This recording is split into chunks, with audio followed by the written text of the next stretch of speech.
नाज़रीन, मैं इस वक्त जो इंतहाई ज़रूरी मालूमात हैं जो हमारे ओवरसीज़ क्लाइंट हैं या पाकिस्तान में किसी और शहर से लाहौर के अलावा हैं, तो उनकी रहनुमाई के लिए मैंने एक टॉपिक चूज़ किया है। अच्छा सर, ये रहनुमाई फरमाएं कि जो बाहर से ओवरसीज़ क्लाइंट जो ख़रीदारी करना चाहते हैं उस पर ज़रा थोड़ी सी रोशनी डालते हैं कि वो महफूज तरीके से कैसे ख़रीदारी करें, किस तरह हम पेमेंट भेजें कि हमारी पेमेंट सिक्योर रहे।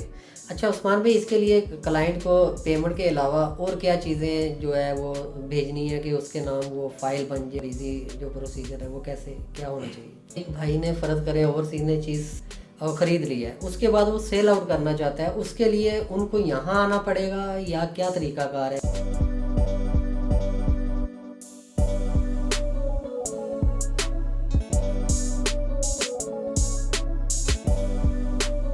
अस्सलाम वालेकुम जी नाज़रीन, मैं अज़ीज़ुर-रहमान आपकी खिदमत में हाज़िर हूँ। उम्मीद है आप खैरियत से होंगे। तो नाज़रीन, मैं इस वक्त जो इंतहाई ज़रूरी मालूमात हैं जो हमारे ओवरसीज़ क्लाइंट हैं या पाकिस्तान में किसी और शहर से लाहौर के अलावा हैं, तो उनकी रहनुमाई के लिए मैंने एक टॉपिक चूज़ किया है कि आया कि हम बाहर से बैठ के अगर हम ख़रीदारी करना चाहते हैं तो हमें क्या क्या चीज़ें भेजनी चाहिए और किस तरह हम पेमेंट भेजें कि हमारी पेमेंट सिक्योर रहे। तो उसके लिए मैं शुक्रिया अदा करता हूँ मोहतरम चौधरी उस्मान उस्मान साहब का, जो कि जीएम सेल हैं क्यू लिंक्स के। सर अस्सलाम वालेकुम। वालेकुम सलाम। अच्छा सर, ये रहनुमाई फरमाएं कि जो बाहर से ओवरसीज़ क्लाइंट जो ख़रीदारी करना चाहते हैं उस पे ज़रा थोड़ी सी रोशनी डालते हैं कि वो महफूज तरीके से कैसे ख़रीदारी करें कि उनका पैसा भी सिक्योर रहे और क्या क्या चीज़ें उन्हें भेजनी चाहिए। सबसे पहले तो आपका बहुत शुक्रिया कि आपने अपने कीमती वक्त से वक्त निकाला और अपने चैनल के लिए जो है वो दावत दी। ओवरसीज़ क्लाइंट्स जो हैं वो किसी भी अगर प्रोजेक्ट में इन जनरल हम डिस्कस करते हैं तो वो ये है कि किसी भी प्रोजेक्ट में अगर वो इन्वेस्टमेंट करना चाहते हैं तो क्योंकि जो एज ए डीलर उनके साथ दोस्त हमारे राब्ते में होते हैं, वो एज ए आर्बिट्रेटर काम कर रहे होते हैं between the project and the client. तो वो अपनी जो भी इन्वेस्टमेंट्स करना चाहते हैं, अगर तो वो डीलर के ऊपर उनका ट्रस्ट है और वो ऑलरेडी उनके साथ ट्रांजेक्शन्स कर चुके हैं तो वो तो उनके साथ भी पेमेंट्स भेज के और सारी चीज़ें कर सकते हैं। लेकिन जो सेफ़ एंड सिक्योर चीज़ है वो ये है कि वो कोशिश करें कि कंपनी के अकाउंट में जहाँ पे वो बाइंग कर रहे हैं वहाँ पे वो इन्वेस्टमेंट के लिए उस कंपनी के डायरेक्ट अकाउंट में अपने ट्रांजेक्शन्स करें, ताकि उनको एक तो कंपनी का भी रिकॉर्ड में चीज़ें रहें कि जी ये पेमेंट इन क्लाइंट की तरफ से आई हैं, और दूसरा उनको भी सिक्योरिटी रहे कि पेमेंट जो है जिस जगह उन्होंने इन्वेस्टमेंट की है उसी जगह पे जाके वो चीज़ें डिलीवर हों। उसमें यह है कि जो भी कोई गलत इन्वेस्टमेंट्स के वाले से चीज़ें होती हैं वो होने के इम्कानात महदूद हो जाते हैं। जी ठीक।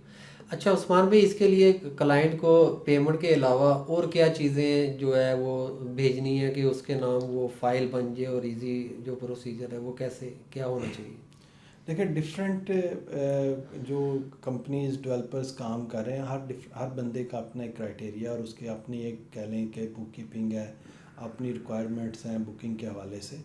लेकिन अगर आप स्पेसिफिकली मैं क्यूलिंग्स की अगर बात करता हूँ तो इसमें हमें जो क्लाइंट हैं ओवरसीज़ या लोकल क्लाइंट्स हैं उनसे हमें ओनर की 2 पिक्चर्स चाहिए होती हैं, आईडी कार्ड की कॉपी चाहिए होती है, नॉमिनी की आईडी कार्ड की कॉपी चाहिए होती है, correspondence address and phone number चाहिए होता है। तो ये हमारे जो बेसिक एक फॉर्म पे इंफॉर्मेशन रिक्वायर है, ये चीज़ें हमें चाहिए होती हैं। अगर तो ओनर अवेलेबल है, वेल एंड गुड। अगर वो फ़र्ज़ करें ओवरसीज़ क्लाइंट है तो उनके बिहाफ पे जो भी उनके अजीज़ रिलेटिव अगर कोई आए हुए हैं तो वो फ़ोर करके साइन कर देते हैं। अगर वो अपनी अथॉरिटी अपने डीलर को देते हैं तो डीलर भी उनके बिहाफ पे, क्योंकि हमारा जो मैकेनिज़्म है वो सारा ऑथोराइज डीलर्स के साथ काम कर रहे हैं, और वो डीलर्स भी हमारे साथ वो ऑथोराइज हैं जो बहरिया टाउन के माशाल्लाह नामी ग्रामी डीलर्स हैं और बड़े अरसे से बहरिया टाउन के साथ काम कर रहे हैं। उनका एक ट्रैक रिकॉर्ड है, प्रूवन ट्रैक रिकॉर्ड है। तो इस वजह से चीज़ें आज तक अल्हम्दुलिल्लाह स्मूथली चल रही हैं और वो डीलर्स भी उनके बिहाफ पे साइन करके फॉर्म को इशू कर सकते हैं। अच्छा, दूसरे नंबर पे अब एक भाई ने फ़र्ज़ करें ओवरसीज़ ने चीज़ ख़रीद ली है, उसके बाद वो सेल आउट करना चाहता है, उसके लिए उनको यहाँ आना पड़ेगा या क्या तरीक़ाकार है, ये ज़रा। देखिए, ये एक बड़ा सेंसिटिव इशू है कि अगर आपने एक चीज़ परचेज़ किया, आप उसको सेल करना चाहते हैं, तो जो भी ऑथेंटिक डेवलपर्स हैं जो काम कर रहे हैं मार्केट में, उनका एक क्राइटेरिया ये है कि सेलर को at the time of transfer यहाँ पे होना ज़रूरी है। अब इसमें नॉर्मली तो यही कोशिश होती है कि सेलर फिज़िकली यहाँ पे अवेलेबल हो। समटाइम्स ये होता है कि सेलर्स ओवरसीज़ होते हैं, वो नहीं आ सकते, उनके पास टाइम नहीं होता, तो उस सूरत में फिर एक अथॉरिटी होती है जो किसी भी स्टैम्प फरोश से लेकर उधर एम्बेसी से टेस्टेड करवा के वो किसी को अपने बिहाफ पे उस शॉप की ट्रांजैक्शन करने के लिए या उस प्लॉट की या उस जगह की ट्रांजैक्शन करने के लिए उसको ऑथराइज़ कर देते हैं कि on behalf of me that person can do whatever he wants to. So वो उधर की एम्बेसी से ऑथराइज होके नोटिफाई होके वो दोबारा से वहाँ से DHL करते हैं टू दैट स्पेसिफिक डेवलपर, और फिर उसको उस अथॉरिटी की बेस पे ट्रांसफ़र को आगे प्रोसीड किया जाता है। अच्छा उस्मान भाई, इसमें ये भी है कि एक फ़र्ज़ करें एक क्लाइंट है, उसने चलें ऑथराइज़ कर दिया एक डीलर को, अथॉरिटी लिख दी या जो भी आप फरमा रहे हैं, उसके बाद ये है कि उस डीलर ने 1 करोड़ में कैश भी पकड़ना है, जो चीज़ सेल आउट की है क्लाइंट ने, तो इसका ये तरीकाकार भी है कि कंपनी डायरेक्ट वो कैश जो है उनके अकाउंट में सेंड कर दे, या कोई सेफली ऐसा तरीका है? नहीं, ऐसा नहीं है, क्योंकि देखें जो सेलर है वो ओबियसली अथॉरिटी उसे ही देगा जिस पे वो ट्रस्ट करता है। कंपनी कभी भी इस चीज़ में इन्वॉल्व नहीं होती, वो कोशिश करें कि वो उस बंदे को उस कंपनी को अपनी अथॉरिटी दें टू ट्रांसफ़र द डीड कि जिसके ऊपर उनको 100% ट्रस्ट है। क्योंकि सेलर और बायर, जब आपने at the time of transfer बैठना है, सेलर और बायर दोनों बैठे हैं, तो जो भी हमारा ट्रांसफ़र का ऑफिसर है, ट्रांसफ़र ऑफिसर, उसने एक क्वेश्चन करना है इन फ्रंट ऑफ कैमरा कि जी आपने पेमेंट ले ली है, आप सेटिस्फाई हैं, आपकी पेमेंट आपको मिल गई है। तो सेलर कहेगा कि जी मुझे रिसीव हो गई है, बायर कहेगा जी मैंने दे दिया। ये रिकॉर्ड में लगता है क्लिप, ठीक, कि इन केस इन फ्यूचर कोई बंदा ये कहे जी मुझे तो पेमेंट ही नहीं मिली, तो वो चाहे कैश में लिया, पे ऑर्डर लिया, whatsoever, it doesn't make any difference. लेकिन ओबियसली जो बंदा सेल कर रहा है तो उसकी अब कह लें कि उसके ऊपर एक मॉरल अथॉरिटी है कि वो उस बंदे को अपनी अथॉरिटी दे जिसके ऊपर उसको ट्रस्ट है कि ये पैसे जो भी उधर ट्रांजैक्शन होगी वो मेरे तक सेफली पहुंच जाएगी। सही। अच्छा नाजरीन, मैं माजरत चाहता हूँ, शायद ये क्लिप थोड़ा सा बड़ा हो जाए, क्योंकि इसमें इंतहाई मालूमाती जो हमारे फ़ायदे की चीज़ें हैं वो उस्मान भाई माशाल्लाह इन चीज़ों को हैंडल करते हैं, इनसे मैं रहनुमाई लेना चाहूँगा। उस्मान भाई, फ़र्ज़ करें कि कोई क्लाइंट अपनी चीज़ सेल आउट करना चाह रहा है, उसके पास जो कंपनी क्यूलिंग्स की बात कर लेते हैं, क्यूलिंग्स की वो माहाना इंस्टॉलमेंट की उसके पास रसीदें हैं, वो रसीदें बीच में शॉर्ट आ जाती हैं या गुम जाती हैं, फिर उसका क्या तरीकाकार है कि हम वो फाइल एक सेल आउट करना चाह रहे हैं, तो फिर कंपनी की क्या रिक्वायरमेंट है? देखिए जो लॉस्ट ऑफ डॉक्यूमेंट्स है इसका प्रोसीजर तकरीबन कमोबेश सब डेवलपर्स के साथ सेम ही है। उसमें यह है कि अगर आपकी फ़र्ज़ करें फ़ाइल गुम हो गई है, आपका कोई रिसीट गुम हो गई है, या कोई भी व्हाट्सएवर डॉक्यूमेंट मिसिंग है आपकी जो फ़ाइल है उसमें से, तो आप जो है वो उसको पुलिस रिपोर्ट करवाते हैं।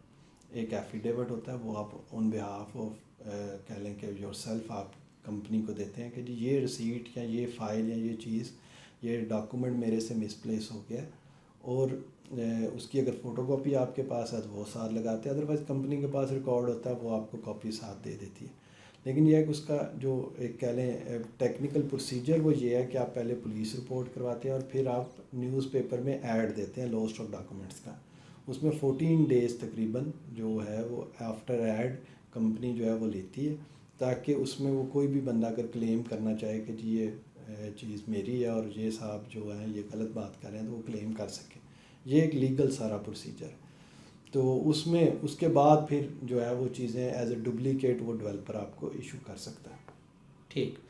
अच्छा, अब एक और ये मामला आता है कि कई दोस्त अहबाब जो हैं वो इंस्टॉलमेंट के दौरान ही उन्हें ये होता है कि मैं इंस्टॉलमेंट इस प्लान में मज़ीद नहीं चल सकता, या दूसरा रास्ता ये होता है कि उन्हें कोई और अच्छी जगह इन्वेस्ट करनी होती है या कहीं और उन्होंने पैसा लगाना या खर्चना होता है, उसे ज़ाती ज़रूरत है।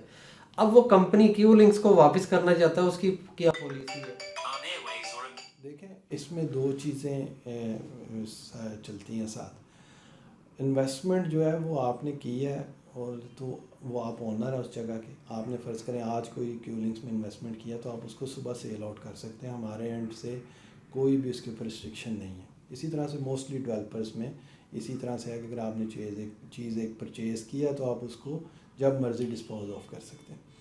इट डिपेंड्स कि अगर आप कंपनी को वापस कर रहे हैं तो टर्म्स एंड कंडीशंस में मेंशन्ड है, हर डेवलपर ने मेंशन किया होता है कि वो इतनी डिडक्शन करेगा और आपको अमाउंट रिफ़ंड कर देगा। अगर आप उसमें नहीं जाना चाहते डिडक्शन में, तो फिर ज़ाहिर बात है उसका आप मार्केट में उसको सेल आउट कर सकते हैं और उसके बाद उसको लेके चल सकते हैं। जी उस्मान भाई, काफ़ी हद तक हमारे जो सवालों के जवाब मिल चुके हैं। मज़ीद नाज़रीन आपने जो कुछ पूछना चाहते हो मज़ीद आप कमेंट्स के ज़रिए पूछ सकते हैं। उस्मान भाई, एंड में मेरे नाज़रीन के लिए कोई मैसेज जो उनके लिए कोई फ़ायदेमंद सूदमंद हो? सबसे पहले तो अजीज़ भाई क्योंकि आसिफ एसोसिएट बहरिया टाउन का एक बहुत बड़ा मोतबर नाम है और बड़े अरसे से तकरीबन अरसा 20-25 साल से बहरिया टाउन के साथ काम कर रहा है, तो आपका बहुत शुक्रिया कि आपने अपनी कीमती वक्त से टाइम निकाला और अपने नाजरीन के जो कह लें कि रोज़मर्रा के सवाल आते हैं उनके ऊपर आज हमने एक छोटी सी डिबेट की। ओबियसली जो कमेंट सेक्शन में क्वेश्चंस आएंगे उनको नियर फ्यूचर फिर हम उसको आगे एलेबरेट कर देंगे।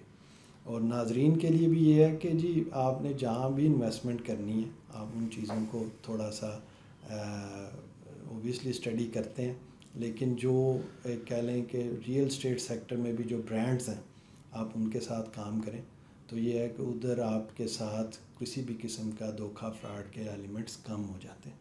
तो यही मेरा एक मैसेज है। बाकी आप सब लोग दुआओं में याद रखिए, इंशाल्लाह फिर जल्द मुलाकात होगी। शुक्रिया सर, बहुत मेहरबानी। Thank you. जी नाज़रीन, आपने इनकी माहिराना राय ली है और इंशाल्लाह इससे आप सब मुस्तफ़ीद भी होंगे और आपको फ़ायदा भी हुआ होगा, क्योंकि कई कन्फ्यूजन है वो इन्होंने हमारी दूर की हैं।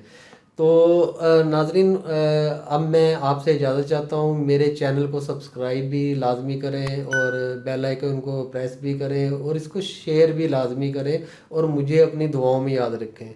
तो जज़ाकल्लाह। अस्सलाम वालेकुम व रहमतुल्लाहि व बरकातहू।